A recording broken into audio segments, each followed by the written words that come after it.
My grandmother turned 79, yet nobody showed up to her party. She sat alone beside her cake. While my parents skied in Aspen the next day, while I was helping her clean the house, two strangers knocked at her door and handed me a folder signed by Grandma herself. What happened next hit like a storm, period. No one saw it coming. You know that gut-wrenching feeling when your own family, the people who are supposed to protect you, turn their backs on the one person you love most? What if I told you my family, the people who always treated me like an invisible shadow, secretly sold my beloved grandmother's home right out from under her, taking advantage of her fragile memory?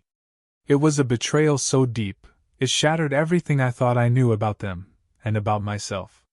My name's Devin Hayes, I'm 23, and I'm a first-year law student in Boulder, Colorado.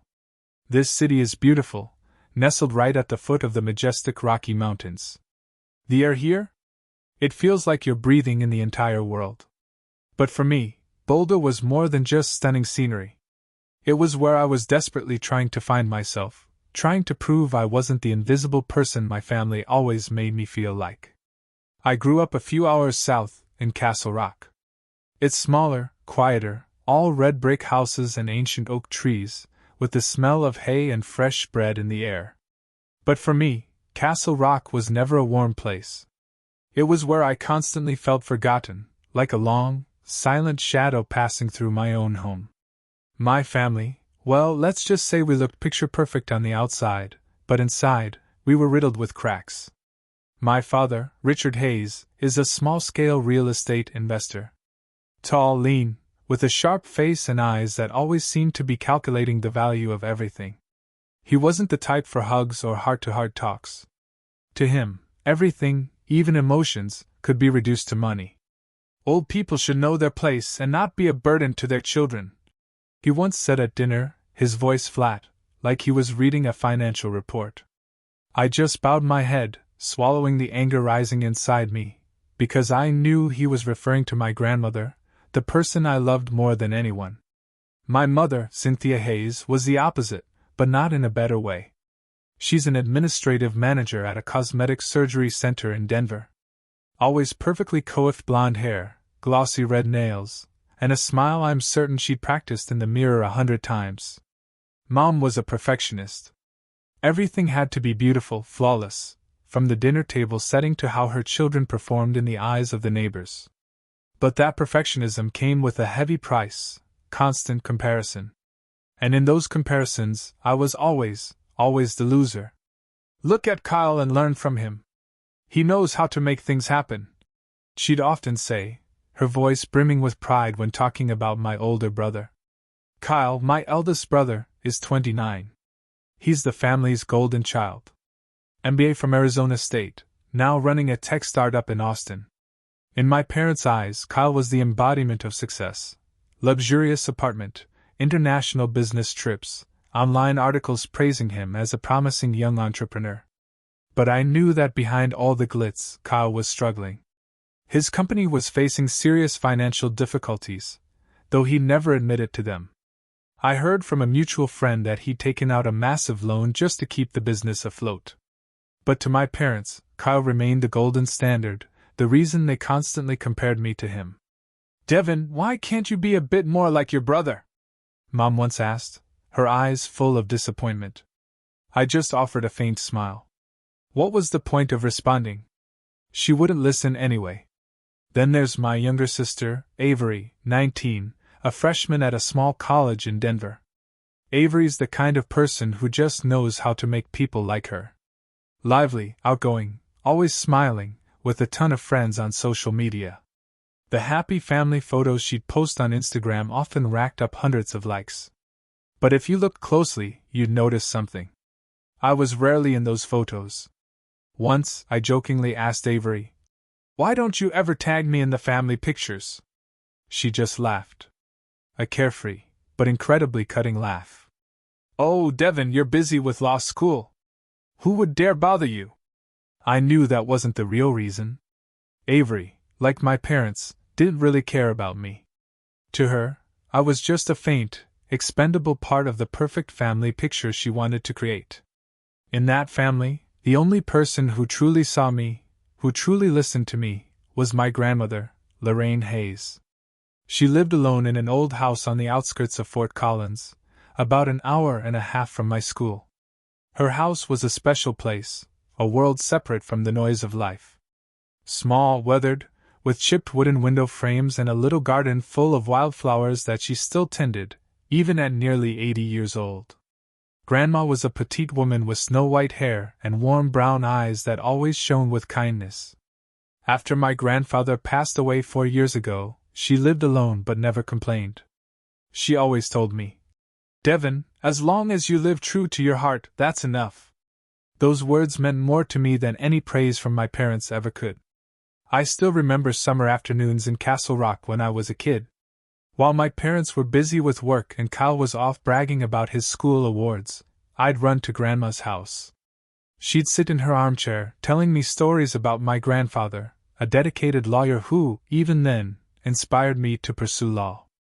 "Your grandfather always said that law isn't just about winning cases. It's about protecting those who can't protect themselves," she'd say in her warm, steady voice. I'd sit there, listening, feeling seen and understood, a feeling I never found at home. But things started to change after Grandpa passed away. Grandma hasn't been as sharp as she used to be. Some days she'd call me Henry, my grandfather's name. Other times she'd forget what day it was. I noticed her memory was declining, but she was still physically fine. She could still cook for herself and tend to her garden, though sometimes she'd forget why she was doing it. I worried. But every time I brought it up with my parents, they just brushed it off. "She's old. Being forgetful is normal," Dad would say coldly. Mom would add, "Why are you worrying about her? She has her own house, her pension. She can take care of herself." I didn't understand. How could they talk about Grandma, the person who raised them, who loved them, like she was some old, useless object? The feeling of being forgotten didn't just come from my parents or siblings. It was like a contagion in my family. One Christmas, I came home with small gifts for everyone, a law book for Kyle, a knitted scarf for Mom, and a landscape painting I made for Dad. But throughout dinner, no one mentioned my gifts. Mom only talked about Kyle's Europe trip, and Dad asked Avery about her summer plans. I sat there, eating cold cuts, feeling like an uninvited guest. When I got up to clear the table, Avery didn't even look up from her phone. "Thanks, Devin," she mumbled, her tone making it clear she just wanted to get it over with. I'm not the type to hold grudges. I'd learned to accept that I wasn't the center of this family. But deep down, I always hoped that one day they'd see me, truly see me, the way Grandma did. She's the only one who never forgets my birthday, who always asks about my dreams and fears. Every time I visited, she'd make tea, sit down, and listen to me talk about law school, tough exams, or just an afternoon by the lake in Boulder watching the sunset. She never judged, never compared. To her, I wasn't invisible. I was Devin, her grandson, the one she loved. But I can't deny there was a growing distance between me and Grandma. Not because I didn't want to be close to her, but because of time and geography. Fort Collins isn't far from Boulder, but for a first-year student like me, driving over an hour and a half every weekend wasn't always easy. I was busy with coursework, study groups, and late nights studying for exams. Every time I called her, I'd tell myself, "This weekend I'll visit her." But then the weekend would come, and I'd get caught up in deadlines, plans with friends, or just sheer exhaustion that made me want to sleep in. I reassured myself that she was fine, that she could still take care of herself. But deep down, I knew I was making excuses. Everything changed one Friday afternoon when I got a text from her. It was short. "Devin, are you free this weekend? I made a birthday cake and want you to try it." I stared at the message, my heart tightening. Her birthday. Her 79th. I'd almost forgotten. I checked my schedule and realized I had no major exams or deadlines that weekend. I texted back, "I'll be there, Grandma. Wait for me." I didn't know that visit would change everything. It wasn't just an ordinary birthday. It was the start of a storm. A truth I never could have anticipated, then a journey where I would have to confront my own family. The very people I once believed were where I belong. The drive from Boulder to Fort Collins that day felt longer than I expected. It wasn't the distance, about an hour and a half if the roads were clear, but the thoughts that kept surging in my mind. Interstate 25 stretched out before me, flanked by golden, sun-scorched fields of dry grass and patches of deep green pine forests. I turned on the radio, but no song could drown out the growing unease in my heart. I wondered, how is Grandma doing? Is she really okay as I've been telling myself? And why, deep down, did I feel this trip wasn't just an ordinary birthday visit? I brought a small gift for her, a wooden photo frame I made in my spare time. Inside was a picture I took of her last summer, standing in her garden, holding a watering can, smiling brightly under the sunlight. It was one of the rare moments I saw her truly happy after Grandpa passed away. I hoped the frame would bring her joy, reminding her that I'm always here, no matter how busy life gets. As I turned onto the road leading to her house, my heart tightened. The house came into view, small and weathered, with a faded gray tiled roof and chipped wooden window frames. The front garden was still vibrant with wildflowers, golden daisies, lavender, a few wild roses she loved. But something felt off. The house seemed quieter than usual. No smoke rose from the chimney. No warm light glowed from the living room. I told myself she might be resting or busy in the kitchen with the birthday cake she mentioned. I parked the car, grabbed my bag, and stepped onto the porch. The wooden door creaked as I pushed it open. "Grandma, I'm here!"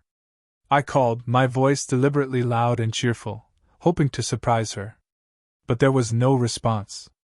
I stepped inside, the familiar scent of old wood and herbal tea filling the air. The living room was as it always was, a floral upholstered armchair, a small wooden table with a vase of dried flowers, and the wedding photo of Grandma and Grandpa hanging on the wall. But the silence was eerie. No sound of footsteps, no soft humming of a tune. The things I usually heard when I visited. "Grandma?" I called again, my voice lower now, tinged with worry. I walked through the short hallway to the kitchen, and there she was. Grandma sat alone at the dining table in front of a small, beautiful birthday cake, covered in white frosting and decorated with a few strawberries. She wore the light blue sweater I'd given her last year, her silver hair neatly tied back. But what made my heart stop was her expression. Empty. Lost. As if she were staring into some distant place, not this kitchen. "Grandma, it's me," I said, stepping closer, forcing a smile. She looked up, her warm brown eyes brightening slightly as she recognized me. "Devin," she whispered, her voice frail but full of affection. "You're here. I made this cake." But then she paused, looking down at the cake, then back at me, her eyes flickering with confusion. "Why did I make it? Is it someone's birthday?" It felt like someone had punched me in the chest. It was her birthday. Her 79th. And she had forgotten. I tried to stay calm, sitting down beside her and placing my hand on hers. Her hand was cold, fragile, her thin fingers trembling slightly. "It's your birthday, Grandma," I said as gently as I could. "I came to eat cake with you." She smiled, but it was a weak smile, as if she were trying to process what I'd said. "Oh, my birthday," she repeated, looking at the cake. "So, I must have made this for myself. But why are you the only one here? Where are your parents? Your siblings?" Her question cut like a knife. I glanced around the small kitchen, hoping for some sign of anyone. Dad, Mom, Kyle, or Avery. But there was nothing. No one. The table was set for just two, with 2 small plates and 2 old forks. No signs of a birthday celebration, no flowers, no gifts, not even a card. Just her homemade cake, and me. "They must be busy, Grandma," I lied, trying to hide the anger rising inside me. "But I'm here now. Let's eat the cake." "Okay." She nodded, but her eyes remained distant, as if she were trying to recall something just out of reach. We ate in silence. The only sound was the ticking of the wall clock. The cake was delicious, but every bite I swallowed felt bitter. Not because of the cake, but because of the truth dawning on me. After we finished, I cleared the table, trying to act normal. Grandma sat there watching me, then suddenly said, "Devin, have you seen your grandfather? He said he'd be home for my birthday." My heart clenched again. Grandpa had been gone for 4 years. I didn't know how to respond, so I took her hand, smiled, and lied to comfort her. "Grandpa's at the market, Grandma. Don't worry. He'll be back soon." She nodded, but I knew she didn't fully understand. I couldn't take it anymore. I stepped out onto the porch, pulled out my phone, and dialed. It rang a few times before he picked up. "Devin, what's up?" His voice was cold, as if I were interrupting him. "Today's Grandma's birthday," I said, struggling to keep my voice steady. "Why isn't anyone here? Where is everybody?" There was a long pause. Then he replied, his tone flat. "Oh, we're all skiing in Aspen. Kyle wanted the whole family to go, so your mom and Avery came along. The weather's nice this weekend, you know." I felt my face flush with anger. "Skiing?" I repeated, my voice trembling. "You knew it was Grandma's birthday, didn't you? Why didn't anyone tell me about the trip? Why isn't anyone here with her?" Devin, calm down. Dad cut in, sounding slightly impatient. "It's just a birthday. They happen every year. Besides, Grandma has you there, right? Your mom sent her some money last week. She's not lacking anything." I hung up, unable to listen to another word. I looked at Grandma, still sitting there, her fingers fidgeting with the edge of the tablecloth, her eyes lost. The anger inside me flared like a wildfire. My family, the people I once thought I'd belonged to, hadn't just abandoned me, they'd abandoned her. The woman who spent her life loving and caring for them was now treated like something disposable, not worth their time. I sat back down beside her, fighting back tears. "Grandma, can I stay with you for a few days?" I asked. She looked at me and smiled, but it was a lifeless smile, not like the one she used to give. "You're such a good boy, Devin," she whispered. "You're just like your grandfather." That night, I lay on the old bed in the living room, listening to the wind whistling through the gaps in the windows. The house was cold, but not as cold as my heart felt. I thought about my parents, Kyle, Avery, the happy family photos that didn't include me, and how easily they forgot Grandma, the woman who was once the heart of this family. I wondered what made them this way, and what I could do to protect her. To hold on to the love I once believed in. I didn't know that just a few days later, things would get even worse. The storm I sensed today was only the beginning. The truth I was about to uncover would make me see my family in an entirely new light and force me to stand up, not just for Grandma, but for myself. The days following Grandma's birthday, I decided to take a few days off from school. I told my professor I needed time to handle family matters, a vague excuse, but enough to get approved. Truthfully, I didn't know what I was trying to resolve. All I knew was that after that heartbreaking birthday, I couldn't go back to Boulder. Couldn't resume my normal life with the image of Grandma sitting silently by her birthday cake haunting me. I needed to be here with her. To ensure she wasn't alone, that she still had someone who cared. Grandma's house remained a sanctuary, despite its age and the marks of time. Every morning, I woke up early, brewed tea for her, and joined her in the small backyard garden. She liked sitting on the old wooden chair, watching me pull weeds or water the lavender bushes. "You're good at gardening, Devin," she'd say, her voice frail but filled with pride. I just smiled, hiding my sadness. She didn't know I was doing these things not only to help her, but to hold on to the rare moments in this house, a place that preserved memories of Grandpa, a place where I still felt I belonged. In the afternoons, as soft, golden sunlight filtered through the windows, Grandma and I sat in the living room revisiting old stories. She talked about Grandpa, about their youth when he was a passionate young lawyer in Fort Collins. "Your grandfather used to say that the law is about protecting justice, but justice isn't always found in books," she recounted, her eyes lighting up as if reliving those days. I listened, memorizing every detail, knowing these stories were my connection to Grandpa, the man who inspired me to study law. But sometimes, mid-story, she'd pause, looking at me with a confused expression. "What's your name again?" she'd ask, her voice trembling. In those moments, I'd take her hand, smile, and say, "I'm Devin, your grandson, the one who will always be here to protect you." She'd nod, but I could see the bewilderment in her eyes. Her memory was slipping away, piece by piece, like puzzle fragments carried off by the wind. I tried to keep things normal. I cleaned the house, fixed the leaky kitchen faucet, and swept dried leaves off the porch. But every time I looked around, I couldn't shake a sense of unease. Something was wrong, as if the house were hiding a secret I hadn't yet uncovered. I started noticing small details. A few papers scattered on Grandma's desk. A brown envelope tucked in a drawer I'd never seen before.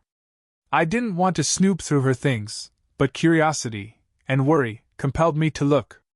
One morning, while Grandma was napping, I opened the envelope. Inside were some bank documents, bills, and a handwritten note. The handwriting wasn't Grandma's. It was sharp and rigid like my father's. The note was brief. "Meet the buyer. Tuesday, 10 a.m. I frowned, trying to make sense of it. Buyer? Buying what? I set the note down, telling myself it was probably related to one of Dad's small real estate deals in Fort Collins. Maybe he just used Grandma's desk to jot it down. But a small voice in my head warned, something's not right. On the last day before I planned to return to Boulder, I decided to clean more thoroughly so Grandma could live comfortably while I was gone. I was dusting the bookshelf in the living room when I heard a knock at the door. It was a firm, deliberate knock, not the gentle tap of a neighbor or mail carrier. I opened the door to find a middle-aged couple, neatly dressed. The man wore a gray suit and held a leather briefcase, while the woman in a beige sweater offered a polite smile. "Hello," the man said, his voice even. "I'm Bob, and this is Susan Miller. We're here to take possession of the house." I froze, feeling as if I'd been doused with ice water. "Take possession of the house?" I repeated, my voice faltering. "This house isn't for sale. You must be mistaken." The man frowned, glancing at the woman beside him, then pulled a stack of papers from his briefcase. "No, we're not mistaken," he said, handing me a document. "We signed a contract to buy this house from Mr. Richard Hayes and Mrs. Lorraine Hayes. This is the deed of transfer, signed by Mrs. Lorraine. We're here for a final inspection before moving in." The world around me seemed to stop. I took the paper, my eyes scanning the dense printed text, but one thing stood out, Grandma's shaky signature at the bottom. I recognized it immediately, uneven, slightly slanted like the one on my birthday cards. But why? Why would she sign a contract to sell her house? This house was everything she had. The place where she and Grandpa had lived their entire lives, where all their memories were kept. "My grandmother didn't sell this house," I said, my voice hardening. "There's got to be a mistake. My grandmother, she's not in a state to sign things like this." I felt my face flush, my hand crumpling the paper. Susan, the woman, looked at me with pity. "We're very sorry if something's unclear," she said. "But we work directly with Mr. Richard. He said Mrs. Lorraine agreed to sell, and she signed in our presence. We've already paid the deposit." My mind went blank. My father did this. I glanced back into the house where Grandma was still napping, completely unaware of what was happening.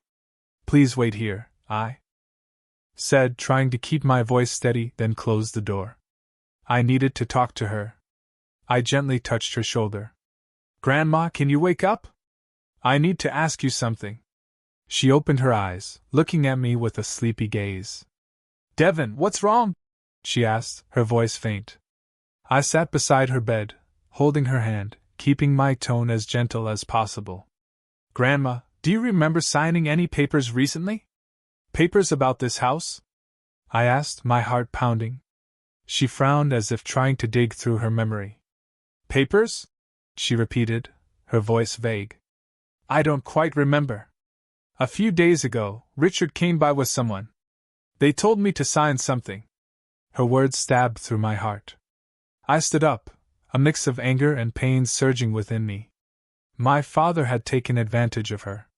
He'd exploited her confusion to make her sign a contract she didn't understand. This house, where she'd lived her whole life, where she and Grandpa built every memory, had been sold behind her back, behind mine. I returned to the door where the couple was still waiting. Bob, the man, stood tall, still holding his briefcase, his eyes cold and assessing. Susan offered an awkward smile, but it didn't hide her impatience. I tried to stay calm, though my hand gripped the deed so tightly my knuckles turned white. "I'm sorry," I said, my voice trembling but resolute. "There's been a huge mistake. My grandmother isn't capable of signing this contract. I'll handle this. Please leave." Bob frowned, exchanging a quick glance with Susan before speaking. "Devin, is it?" he said, his tone calm but firm. "We understand you're surprised, but the contract is signed. Everything is legal, notarized. 1 week from now, we'll be moving in. We hope your family can arrange to clear out and leave by then." His words hit me like a punch to the chest. 1 week? I repeated, my voice breaking. "You don't understand. This is my grandmother's house. She'd never want to sell it." My face burned. My breathing quickened. Susan stepped forward, her voice softer but still resolute. "We're very sorry, Devin," she said. "But we worked directly with Mr. Richard Hayes. He said Mrs. Lorraine agreed, and she signed in our presence. If there's an issue, you should talk to your father." I wanted to scream, to throw the deed in their faces, to tell them they were destroying my grandmother's life, but Bob's cold, unyielding gaze silenced me. I knew arguing with them now wouldn't solve anything. "Thank you for letting me know," I said, my voice dry. "I'll take care of this."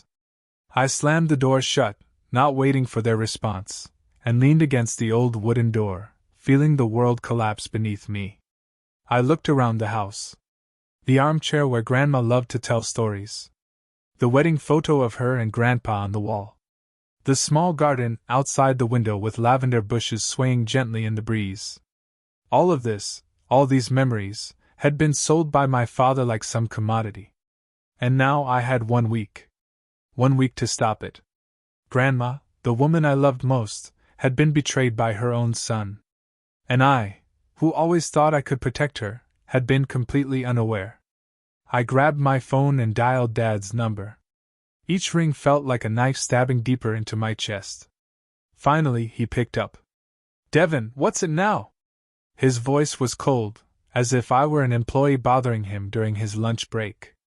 "Dad, I want the truth," I said, my voice firm despite my pounding heart. "You forced Grandma to sign a contract to sell her house, didn't you? She didn't know what she was signing. You took advantage of her confusion to sell this house. Why? For what?" There was a long silence, so long I thought he'd hang up. Then he responded, his voice still calm, but with a hint of strain. "Devin, you're blowing this out of proportion." She agreed. "She signed. Everything's legal. You weren't here. You don't know." "Legal?" I cut him off, my voice rising, unable to hold back. "You call it legal to coerce someone who's not mentally sound into signing papers? You knew she's been struggling with her memory. You knew she couldn't understand what she was signing. And now they're saying they'll move in a week. Where's Grandma supposed to go? A nursing home? Or out on the street? Don't talk to me like that," Dad snapped. The first time I'd heard him lose his composure. "You think I did this for fun? Do you know how much debt Kyle is in? His company is on the verge of bankruptcy. If we don't help him, the whole family will lose everything. Grandma's house, it's just an old house. She doesn't need it anymore. We'll find somewhere else for her." I was stunned, as if I'd been slapped hard across the face. Kyle. It was all for Kyle. Dad had sold Grandma's house, the place where she and Grandpa had lived their entire lives, where all their memories were held, to save Kyle's company. Anger surged within me. But beneath it was pain. The pain of betrayal. "So, you chose Kyle over Grandma?" I said, my voice trembling. "You're willing to sacrifice her to save him, aren't you?" Dad went silent. I heard him sigh over the phone, but there was no explanation, no apology. "Devin, you don't understand," he finally said, his voice cold again. "This is for the good of the whole family. You need to grow up and accept it." I hung up, my hands shaking so badly I nearly dropped the phone. The good of the whole family. Those words cut like a knife. Weren't Grandma and I part of that whole family? I sank into a chair, my mind reeling. I thought of Mom, of Avery, wondering if they knew about this. Did Mom agree with Dad? Did Avery, with her happy family Instagram posts, know that Grandma was being pushed out of her own home? I called Mom. The phone rang, but she didn't pick up. I tried again, this time sending a text. "Mom, I need to talk. It's about Grandma. Urgent." 30 minutes passed, and there was still no reply, no call back. My heart felt like it was being crushed. I thought of Kyle, of Avery. I dialed Avery's number, but she didn't answer. I texted, "Avery, do you know about Grandma's house being sold? What do you think about this?" No response. I wasn't surprised. Avery always avoided confrontation, always sided with our parents. I sat there in Grandma's living room, feeling more alone than ever. My family, the people I once thought I belonged to, had betrayed not only Grandma, but me as well. I felt like I was standing on the edge of a cliff. With my love for Grandma on one side, and the harsh truth about my family on the other, I didn't know what to do. But I knew I couldn't let this end like this. The next morning, I decided to act. I called my civil law professor, Margaret Stein, a strict but fair woman who once told our class, "The law is meant to protect the vulnerable, if you know how to use it." I briefly explained the situation, trying to keep my voice steady despite the storm inside me. "Professor, I need advice. My grandmother was coerced into signing a contract to sell her house when she wasn't mentally competent. What can I do to stop this?" Professor Stein was quiet for a moment, then replied, "Devin, if your grandmother wasn't mentally competent at the time of signing, the contract could be declared void. But you'll need evidence, medical records, witnesses, anything that proves she wasn't." Aware of her actions. "I'll try. Thank you, Professor," I said, feeling a flicker of hope. After the call, I went to the local clinic in Fort Collins and met with Dr. Harris, who had been treating Grandma since last year. I explained the situation briefly. Dr. Harris nodded and said, "I'll provide copies of her medical records. 6 months ago, we noted that Mrs. Lorraine was showing signs of cognitive decline. She often confuses time and forgets recent events." I breathed a sigh of relief, feeling like I'd found a ray of light in the darkness. But I knew the journey was far from over. I needed more evidence. I thought of Mrs. Helen, Grandma's neighbor, who often visited and chatted with her over the fence. I decided to see her that evening. When I knocked on her door, Mrs. Helen greeted me with a sad smile. She confirmed that Grandma was no longer as sharp as she used to be, often forgetting things. She even recalled the day 2 weeks ago when my father brought 2 strangers to Grandma's house. What Mrs. Helen provided felt like the final piece of the puzzle. I was both relieved and furious. Relieved because I had another witness. Furious because the truth was becoming painfully clear. My father had deliberately taken advantage of Grandma, fully aware she couldn't understand what she was doing. That night, I sat in the living room drafting a plan. I would gather all the evidence, medical records, Mrs. Helen's testimony, and if necessary, I'd ask for help from the couple buying the house. But 1 week wasn't enough time to prepare. I decided I'd bring Grandma to stay temporarily at my student apartment in Boulder while I worked to stop the transfer. I knew I was confronting my own family, my parents, who always saw me as invisible. But this time, I wouldn't let them ignore me. I would stand up for Grandma, and for myself. The next morning, I helped Grandma pack her things to go to Boulder. I didn't want her to stay here. Not when that couple could return any moment with keys claiming the house was theirs. "Grandma, I want to take you to my place for a few days," I said, keeping my voice gentle, as if it were just a casual trip. "Boulder's beautiful. You'll like it." Grandma looked at me, her eyes hazy, but still holding a glimmer of trust. You want me to go with you, Devin? She asked, her voice frail. I don't want to be a burden. You're not a burden, Grandma, I replied, taking her hand, swallowing the ache in my chest. I want you close to me, just for a few days. She nodded, giving a weak smile. And I began packing a few clothes, the notebook she often wrote in, and the wedding photo of her and Grandpa. When I placed the photo in the bag, she suddenly grabbed my hand and whispered, Don't lose it, Devin. It's a memory of me and your grandfather. I nodded, my throat tightening. I wouldn't let anything of hers be lost. Not just the photo, but the house, the memories, everything. The drive to Boulder was long and quiet. Grandma sat in the passenger seat, staring out the window, occasionally murmuring about the dry fields or the distant Rocky Mountains. I kept the radio on low, but my mind wasn't here. I thought of my parents, Kyle, Avery. How could they do this to her? How could they treat Grandma, the woman who raised them, loved them, like a burden to be discarded? My student apartment in Boulder was tiny, barely enough room for a bed, a desk, and a small kitchen corner. I gave Grandma the bed, and spread a blanket on the floor for myself. She looked around, smiling. This place is cozy, Devin. Are you doing okay here? I nodded, though I knew I was lying. This place wasn't meant for her. No garden, no armchair, no space for her to hold on to her fading memories. But at least here she was safe. At least here I could protect her. With the medical records and Mrs. Helen's testimony, I felt closer to saving the house. But I still needed to know more. Why had my parents done this? Where did the money from the house sale go? I decided to call Kyle. I needed to hear his explanation. The phone rang a few times before he picked up. Devin, long time no talk. His voice came through, trying to sound cheerful, but I caught the tension in it. What's up? You know about Dad selling Grandma's house, don't you? I went straight to the point. You know he coerced her into signing a contract when she wasn't lucid. Did the money from the house go to your company's account? Explained Kyle. There was a long pause. Then Kyle sighed, his voice dropping. Devin, you don't understand. My company's in serious trouble. I owe a huge amount of money. If I don't pay it off, everything I've built will collapse. Mom and Dad just wanted to help me.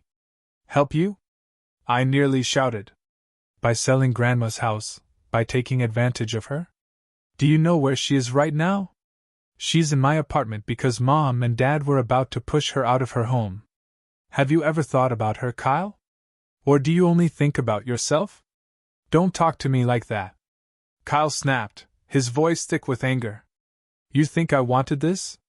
You think I like relying on Mom and Dad? You have no idea what I'm dealing with, Devin. You're just a kid studying law, sitting there judging everyone. I hung up, my heart pounding. Kyle's words cut like a knife, but they confirmed what I'd suspected. My family had chosen Kyle, his interests, and discarded Grandma like something worthless. I sat in the apartment, watching Grandma sleep on the small bed, her breathing soft but faint. I felt utterly betrayed. No one in the family, except me, truly cared for or respected her. They'd turned her into a tool, a means to save Kyle, to preserve the perfect family image they always flaunted. I opened my laptop and began drafting a letter. Not an apology, not an explanation. A notice of intent to sue. I listed the charges: elder abuse, avoidable civil transaction due to lack of mental capacity at the time of signing. I emailed the draft to Professor Stein, asking if I had a chance of winning. She replied quickly, Devin, with the evidence you have, this case has merit, but prepare yourself. This isn't just a legal battle. It's a family war. I knew Professor Stein was right. When I sent the notice of intent to sue to my parents via email, with copies to Kyle and Avery, the response was immediate. Dad called, his voice practically a growl over the phone. Devin, what the hell are you doing? Suing your parents? You're an ungrateful brat, tearing this family apart. Who do you think you are? Mom called right after, her voice choked, but not with remorse. Devin, How could you do this to us? Do you want the whole world to know our family's a mess? Do you want to destroy Kyle? I didn't respond, just quietly hung up. Their words no longer held weight with me. They'd chosen their path, and I'd chosen mine. That night, I sat by the window, moonlight streaming through the small apartment's glass. I thought of what Grandma once said, the laws for protecting those who can't protect themselves. I would do that. Not just for her, but for myself, to prove I wasn't invisible. I would take this to court, and I would let the truth speak. The weeks that followed were a whirlwind of sleepless nights, phone calls, and relentless preparation.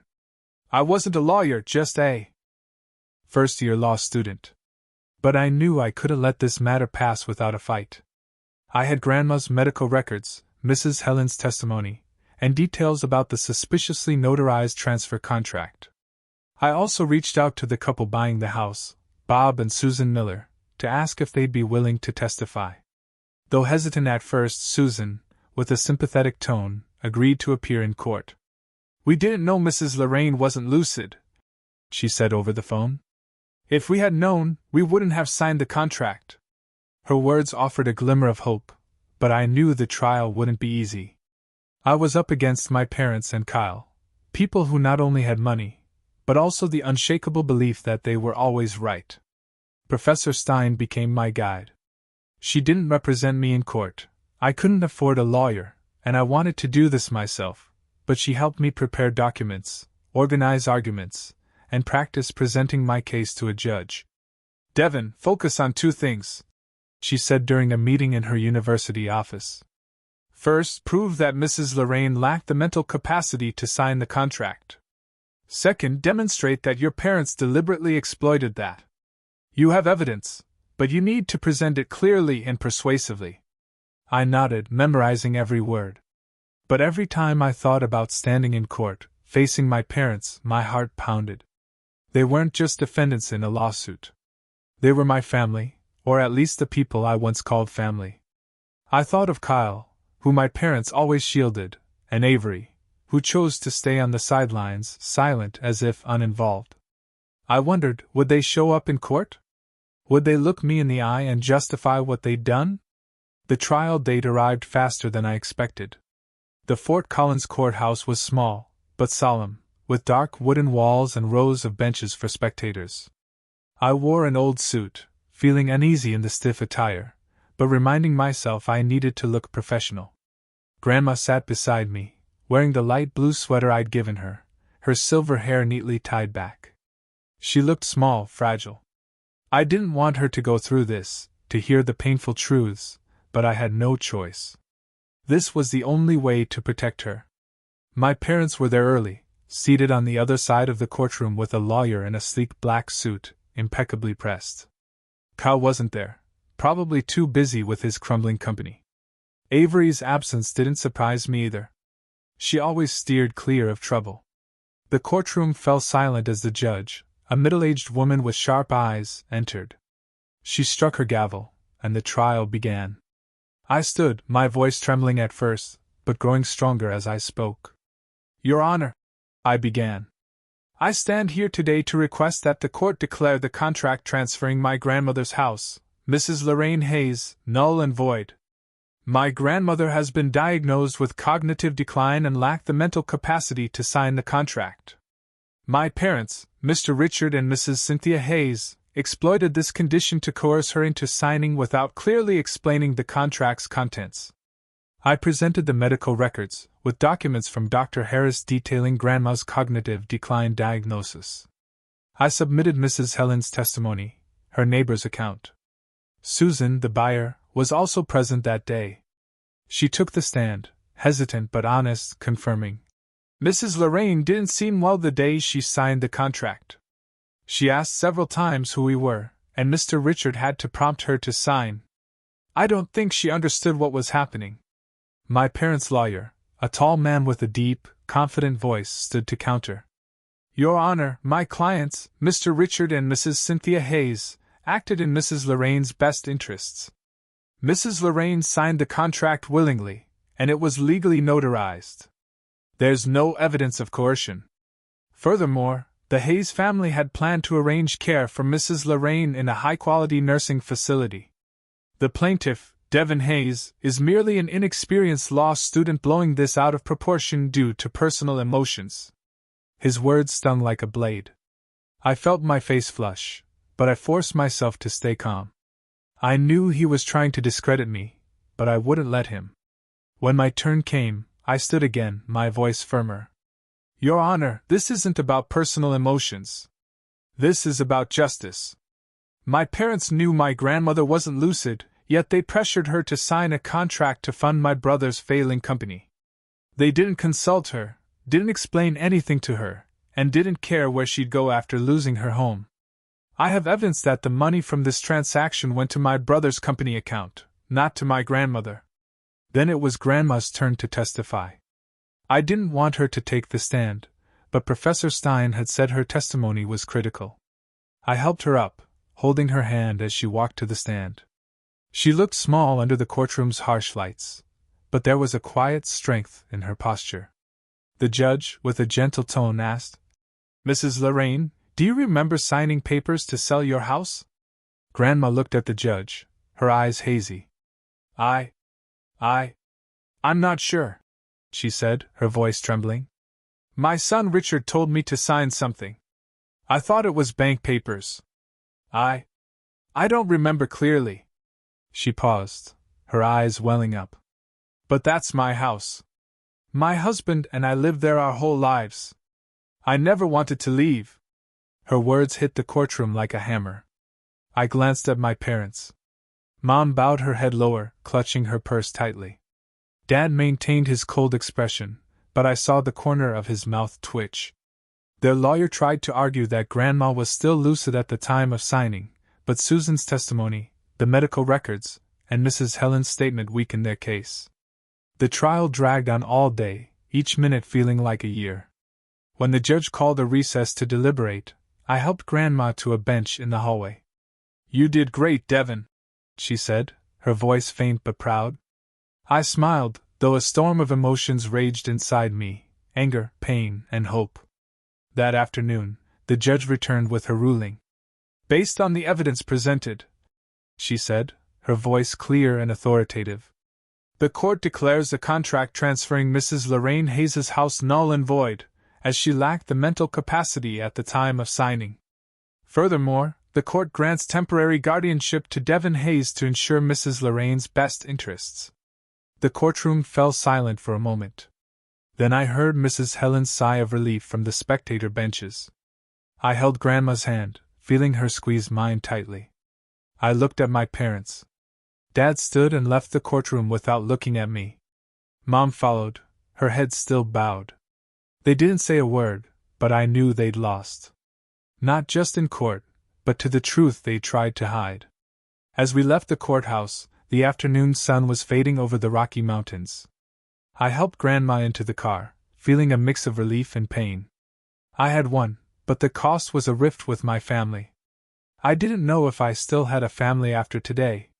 But when Grandma looked at me, smiled, and said, "You're my pride, Devin," I knew I'd done the right thing. The truth had been laid bare, and I'd kept my promise to her and to Grandpa, who taught me that the law is for protecting those who can't protect themselves. The drive from Fort Collins back to Grandma's house that day felt longer than usual, not because of the distance, but because of the heavy thoughts weighing on my mind. Grandma sat in the passenger seat, her frail hands resting on her lap, her gaze dreamy as she looked out the window. The Rocky Mountains loomed faintly in the twilight, their snow-capped peaks glinting as a reminder that the world kept moving, even as my heart was in turmoil. I had won the lawsuit, and Grandma's house had been restored to her ownership. But this victory didn't bring complete joy. I thought of my parents, Kyle, Avery, the people who left the courtroom without so much as a glance back at me. They were my family. But now I wasn't sure if I still belonged to them. When we arrived at the house, I parked in front of the gate, looking at the small garden where the lavender bushes still swayed resiliently in the breeze. The house seemed to be waiting for our return. The faded gray tiled roof, the chipped wooden window frames, and the armchair in the living room where I knew Grandma would sit as soon as we stepped inside. I helped her out of the car, setting her bag down on the floor. She looked around, her eyes brightening slightly, as if recognizing the place for the first time in a long while. "This is our home, isn't it, Devin?" she asked, her voice soft but filled with emotion.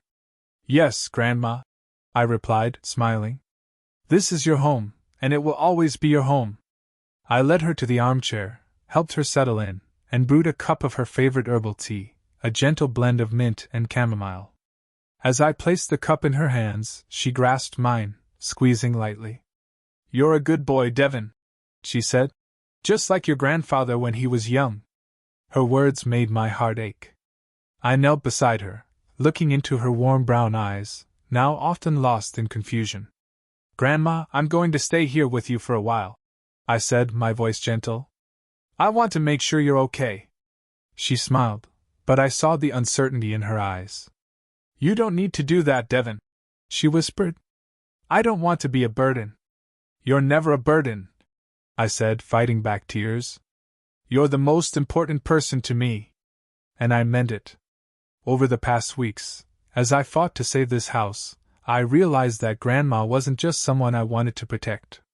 She was the only person who truly saw me, who loved me without comparison or judgment. The decision to stay in Fort Collins wasn't easy. I knew it meant putting law school in Boulder on hold, setting aside the dreams of a grand career I'd once cherished. But as I looked at Grandma sitting there with her tea, I knew I couldn't do otherwise. Law school would still be there, but Grandma wouldn't.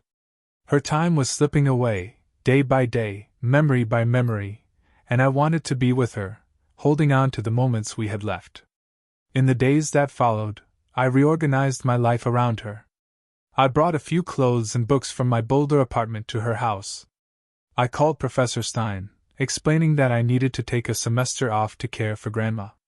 She was silent for a moment, then said, "Devin, you've accomplished something many seasoned lawyers couldn't. You protected someone who needed it. Law school will always welcome you back. Take care of your grandmother." Her words eased my mind, but also reminded me that the road ahead wouldn't be easy. I started a new routine in Fort Collins. Each morning, I woke early, brewed tea for Grandma, and joined her in the garden. I learned how to care for the lavender bushes, how to pull weeds without damaging the roots. Grandma, despite her fading memory, showed me how to water properly, how to trim dead branches. "Plants are like people, Devin," she said once, her voice dreamy. "You have to care for them, love them, for them to thrive." I nodded, feeling her words were about more than just plants. They were about us. In the afternoons, I sat with her in the living room, listening to her recount old stories about Grandpa, their youth, the picnics by the lake when I was a child. Sometimes she called me by Grandpa's name, and I didn't correct her. I just smiled, held her hand, and let her live in the memories she still held. Those moments, however brief, were the most precious to me. But it wasn't always peaceful. The rift with my family remained an unhealed wound. After the trial, my parents didn't contact me. I heard from a mutual friend that Dad was furious, calling me an ungrateful son in front of his friends. Mom stayed silent, but I knew she was trying to preserve the perfect family image by avoiding mention of me. Cal sent me a single text. "You've ruined everything, Devin. Hope you're happy." I didn't respond.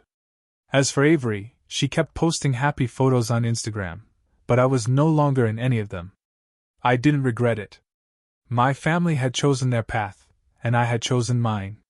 One evening, as I was cleaning the kitchen, Grandma called me from the living room. "Devin, come here," she said, her voice soft but clear. I sat beside her, noticing she was holding the wedding photo of her and Grandpa. "You know," she said, her eyes bright with rare clarity.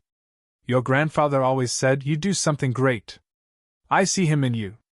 The way you fight, the way you don't give up." I bowed my head, feeling tears well up.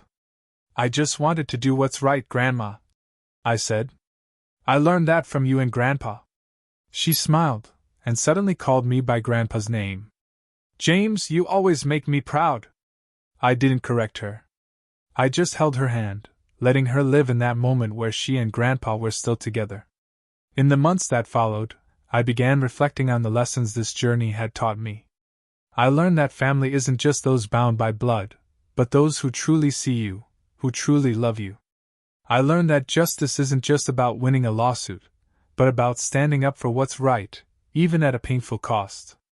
And I learned that sometimes, the only person who still remembers you, truly remembers you, is the one you should never forget.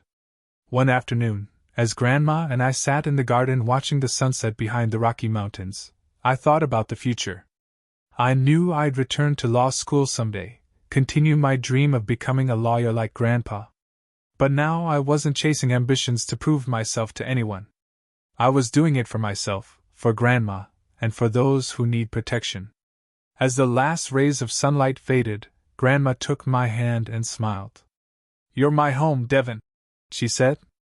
I squeezed her hand, my heart full. Though my family had fractured, though the road ahead was still challenging, I knew I'd found where I belonged, right here, with Grandma, in this house full of memories. "Sometimes the only person who still remembers you," I whispered, repeating the lesson this journey had etched into my heart, "is the one you should never forget." Have you ever faced a moment where you had to choose between what was right and what your family expected? What would you have done in my place? Let me know in the comments below. I really want to hear what you think.